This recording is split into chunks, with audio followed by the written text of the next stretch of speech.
So we're back in Cathedral Ward. When we left off, we had a +2 weapon on our way to get a +3. Do a little wave here.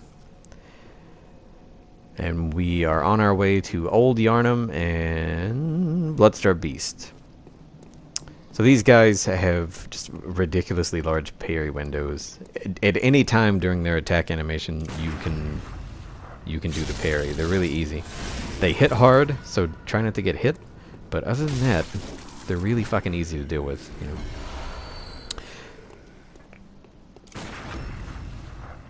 And then, I'm sure everybody fucking knows this, but right here where we go get this fashion, this is how you get access to the DLC right here. The Lesser Amy grabs you and takes you to the Hunter's Nightmare. You can hear it right there. So we get our 2 shards. We need 6 more for the +3, and I think we end up going to +4 by the end of the video. Go ahead and equip all the shit. So this is when the game kind of starts to open up a bit more, and you have some more options. You'll notice that I didn't fight the Cleric Beast in Central Yharnam. If you fight the Cleric Beast, you will get the badge that lets you buy the Hunter Chief emblem for 10,000 echoes, so you can open the gate to Grand Cathedral, and you get access to Amelia. If you fight the Bloodstar Beast, you open up the elevator in Cathedral Ward, which takes you to the Healing Church Workshop, which gives you access to the elevator, which is sort of like a back door to Grand Cathedral, and you don't have to spend any money. So a misconception that several people have that I've talked to is that both the Cleric Beast and Bloodstar Beast are optional. They're not. One or the other is optional, but you have to do one or the other. So if you don't fight Cleric Beast, you have to do Bloodstar Beast. If you don't do Bloodstar Beast, you have to do Cleric Beast. So right here, go to this top step, then run down, and then you can run to the side, and you can trap them by the rail. I fuck it up, as usual. It's an easy way to deal with dogs, because dogs in the Soul series are just fuck me. So you have to do either Cleric Beast or Bloodstar Beast, one or the other. I prefer Bloodstar Beast. You get more items on the way to Bloodstar Beast. You get fire paper from Alfred. You get beast blood pellets. And you don't have to spend any fucking money to open up the gate. And since we don't farm and shit, all the echoes become strength and skill. And I'm not going to spend echoes on stupid shit like that. Can't afford it. And right here, I forget to pull this lever. Here I go. Whoop-de-doo. Like a fucking pro. Jesus. So we gotta run back up and pull that fucking lever. God damn it. So, when we were in Central Yharnam, we were talking a bit about games as being therapeutic, insofar as they can be something that brings you joy or happiness, so that you're kind of reminded of what that is, and can maybe rekindle some some passion in you if you're having a low period or something like that. It can remind you what it feels like to feel good. It can be a necessary distraction for a time being, until you're able to sort of sit in the path of whatever is coming at you, sort of deal with the suffering, and sort of a Marita therapy technique in a sense. You can use games as a way, as an artistic way to sort of find parallels with your life, and through metaphor or analogy, so that you sort of find, I don't want to say a backdoor into understanding what's going on with you, but you find an abstract way of understanding it. There are many other ways I think games can be therapeutic. Those are the ones that really stand out to me. A way to sort of, I think I said this, a way to, run back so that you're able to run back in,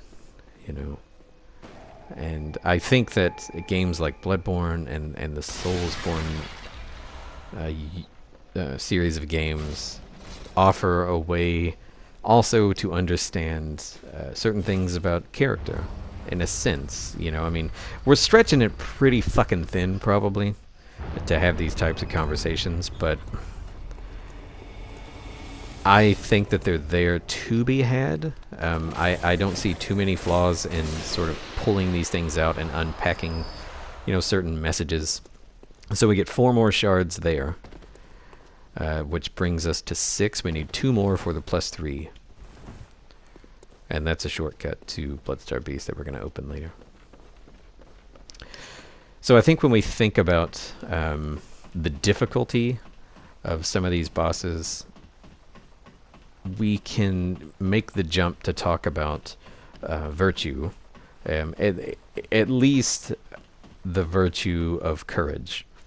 Here, I think it's best to apply like a model or like a framework, right? So if you think about Aristotle's virtue theory, you know, the sort of doctrine of the mean, you know, where you can have a virtue and then have these correlative vices, you know, on either end, right? So I tend to think that, you know, there is some sort of... Oh, we have 7 shards. We need 1 more. There can be this sort of like inculcation of courage, right? When you think about knowing that there's a very scary and very difficult boss behind this fog gate, and you gotta fucking deal with it. You know, you have to fucking deal with it somehow. Now, you can approach it and be somewhat cowardly, you know, where maybe I don't want to tilt anybody when I say this, but you know, maybe you don't even try to fight the boss. You know, maybe you just do like 2 summons or something like that, and you just sort of hide in the back and maybe let the summons take care of the work. You know, I would say that's somewhat cowardice. Look up here and make sure that no enemies follow you down, because they can, and they'll make this a bit harder than it needs to be. You can be incredibly greedy and sort of reckless, like I am in this fight with Bloodstar Beast for whatever reason. You'll see it when I get to her. Or you can find that sort of reasonable, comfortable mean, or the virtue, and be somewhat courageous, where you deal with it as proportionally and appropriately. I want to say methodically, in a sense, intelligently. You know, it doesn't mean that you're not afraid. That's an easy way to deal with them if they follow up the steps. And a funny way, I think. It makes me giggle. Right, so dealing with it in that way, in a way that sort of comes off as courageous, right? I think a game like this can teach the value of seeing that virtue of courage. And if you want to get really fucking abstract, which some people might think is fucking stupid and a waste of time, you can take that, you can extract that tiny little bit of whatever you want to call it, tiny little lesson that might be there, and you can apply it in the real. You can apply it to life. So, really quick, if there are 3 beast enemies here, and they're all hiding sort of in this smoke, right? These 2 will aggro. There is a wandering nightmare by the 3rd pillar who will sort of activate and sort of disappear. He has bloodstone shards. He's right over here. So if you didn't get any of the shards before, that one drops, I think, 2 if you need it. You might have to do a start quit out to reset the Wandering Nightmare if you didn't get any of the other shards, but there is one there if you need them. Now, I don't deal with any of these werewolves right here. I think about it for a second, like, oh, fuck it, I'll kill them. And then I go, fuck it, it's not worth it. Yeah, I just said fuck it right here. So I just run. I go get the beast blood pellets over here because we need them. And then I just make the run to the shortcut. I'm not worried about the echoes or about killing any of these werewolves right here. So you can extract that conversation, right? This idea that you can be cowardly, you can be reckless and greedy, or you can be, appropriately and responsibly, reasonably courageous and exemplify that particular virtue, right? You can apply that, I think, to the real world. I mean, life is full of fucking fog gates. There are fog gates fucking everywhere and shit behind them that we don't want to deal with, that maybe we're not equipped to deal with. But maybe we got to deal with them to get to where we want to go. An example is I have a comprehensive exam coming up to pass university to get my second master's. I have to pass it if I want to get licensed in my state to practice. And, it's pretty fucking scary to me. It's very nerve-wracking. I have lots of anxieties and sort of very quick depressive spurts over it. But I got to deal with it, and how I approach it and how I deal with it is going to determine how well I do. But that's certainly something right now that's sort of sitting behind a fog gate waiting for me to... I got to deal with it, man. There are very concrete things like that, events, asking someone out on a date even, I think, applies here if we're talking about the virtue of courage and these things that sort of sit behind a fog wall. So we slot these gems, we increase our damage, we're doing pretty decent damage. So for Bloodstar Beast, we want to equip Beast Blood Pellets, Fire Paper, and Pungent Blood Cocktails. I equip Antidotes as sort of a safety thing. I never plan on getting poisoned or hit by Bloodstar Beast. I'm a bit cocky in that way when it comes to this fight, and it does not pay off. Here, I do get swiped a bit.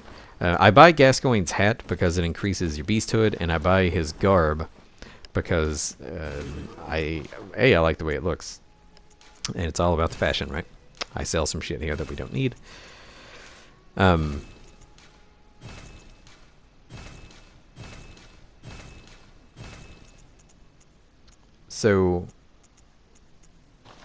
Oh, and Adela. That's right. That's the other reason. Adela, in Hypogean Jail, she will only talk to you if you have on the church attire or Gascoigne's garb. And she has some...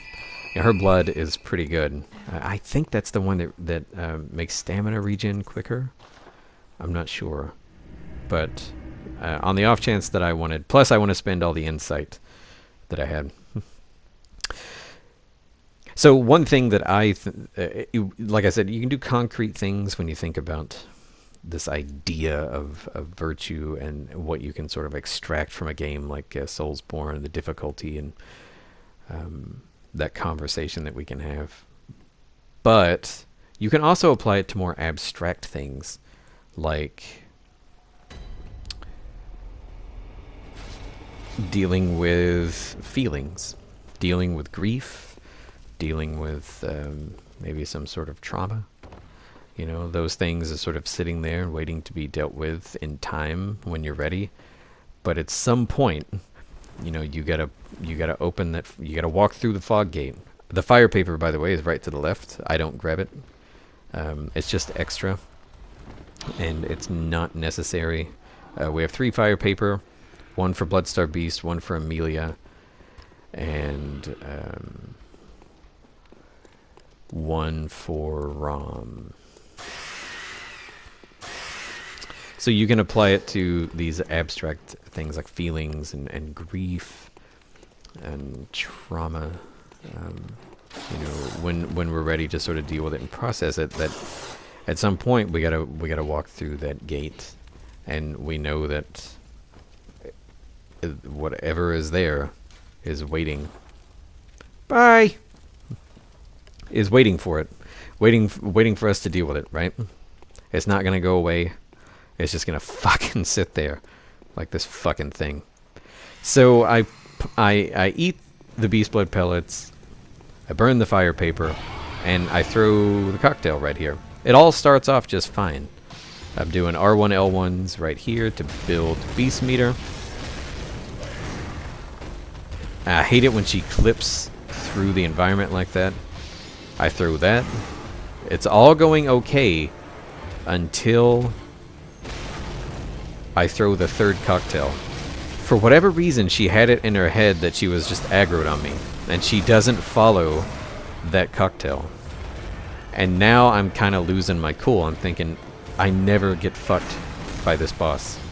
So what's going on? And I start to get nervous, and I feel like I was a bit greedy, and I wasn't playing it as safe as I probably should have. But it's a simple fight. It's not that hard. But there's no reason to take as much damage as I just took. So these things that sort of sit behind these fog gates, you know, I mean, to get really sort of out there with it, I mean, one thing that I thought about when I was thinking about these games, the Soulsborne games, and this idea of fog gates, and, you know, one thing that I took from Bloodborne and the other Souls games, it is really fucking abstract, and you might think it's fucking stupid, but you know, I didn't deal with, like, my brother's death for a long time, you know, and it was just sort of sitting there waiting for me to deal with that, and I didn't know how. You know, unfortunately, there are no summons to deal with that. You know, I mean, so when we talk about, or at least when I talk about or think about games like this, I'm able to think of them on that level, and I think that's. I don't know that that's what like FromSoft or Miyazaki planned. I'm 100% sure. I think that it's not. But I think it's very interesting that we can unpack the games in that way and think about them on that level. And I think that those lessons are there to sort of... Well, I hesitate to call them lessons, but I think that those things are there to think about abstractly, and then we can start to understand... the things going on in our life, you know, with maybe a bit more depth, and, you know, sort of paint them or see them from a different perspective. You know, I know that I did when I started to have these ideas. So you'll see 2 bullets here. Deal with this guy quick, because that third bullet comes down pretty quick, and it can fuck you. There's a Wandering Nightmare here with twin Bloodstone shards, and you want those for the +4. So we need those. Yes, so we get those. And then now we make the drop. So you see the ropes? They go down, right? You want to follow the ropes, but you can't follow them on the end. You have to sort of make the drop here in this little tiny gap. So I'm trying to show you, like, if you go too far, you'll fall off. So you want to drop here. Follow them down. It looks kind of fucking terrifying because of all the health you lose. You know, you don't have to heal. You can make the drop again, because you make that drop and not heal. But you will have to heal in a second, because we got to make, I think, 2 or 3 more drops.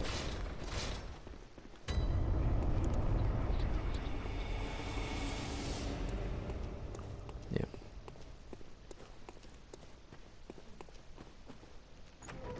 Yeah, so I don't know that that was ever an intention, you know, saying, oh, we're going to develop this game, and people will totally walk away thinking about virtue and shit.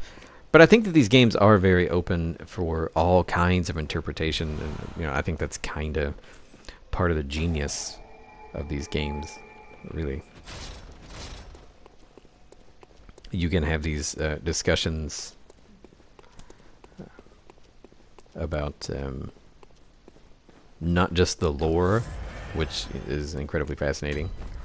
But also these sort of more murky topics, you know, like pulling virtue and courage and how to develop those by examining a game like this. So this enemy is only in this part of the game. He's in the Chalice Dungeons, but this is the only time you'll see him in the vanilla game or the DLC, and he drops the Beast Rune, I think. And then we'll run round to the elevator that gives us access to the levers in Grand Cathedral, so that we don't have to pay 10,000 echoes for the Hunter Chief Emblem. Not that we could if we wanted to, because we didn't fight Cleric Beast, so we don't have access to it.